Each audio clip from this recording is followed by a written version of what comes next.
I was in 2016, first week of April. I was in a car accident. I live in Pasadena, California. I've lived there for about 7 years at the time, and or 6 years rather. And I got into a car accident. It was rainy, and people don't know how to drive in the rain down there. Up here, everybody drives in the rain. Down there, people lose their minds. And someone was parked where they shouldn't have been, and I didn't see them, and my brakes gave out because they were wet, and I slammed in the back of a car. No one got hurt. Car got totaled.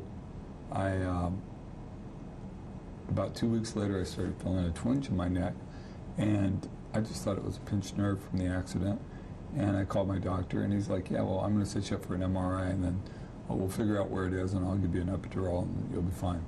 And I went and got the MRI done, and the pathologist who reads and analyzes and writes the report on the MRI stated that she saw lacerations and lesions that looked like an autoimmune disease, possibly MS.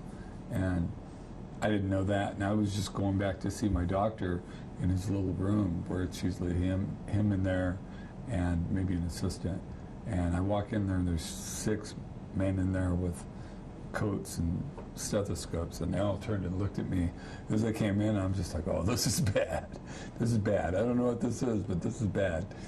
And then they told me that they thought that after looking at it, and there was neurologists that looked at it, and they're like, you need to see a neurologist, and we recommend these people, and but we're pretty sure that you have multiple sclerosis.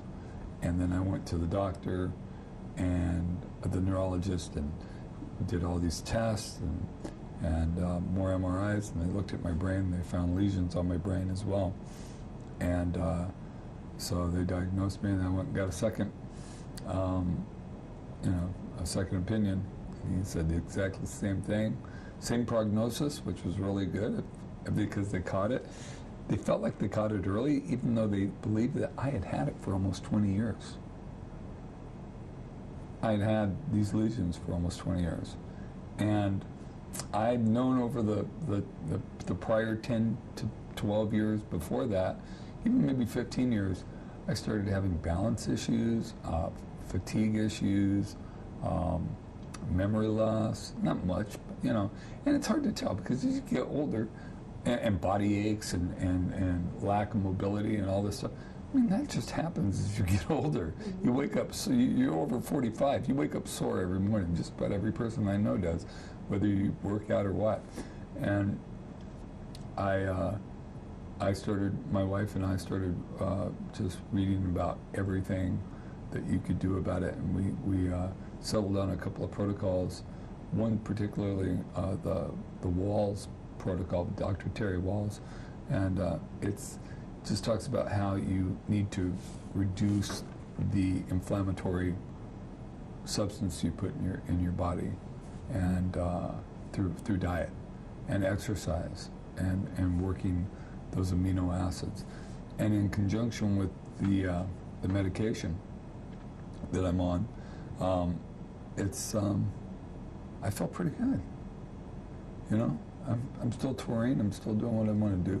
Everything's a little harder, but I'm doing everything in my power. I'm putting a pool into my house so I could swim, because swimming, I'm one of the things about it, and I was going to talk about that, one of the things about MS is that you have a very strong sensitivity to heat.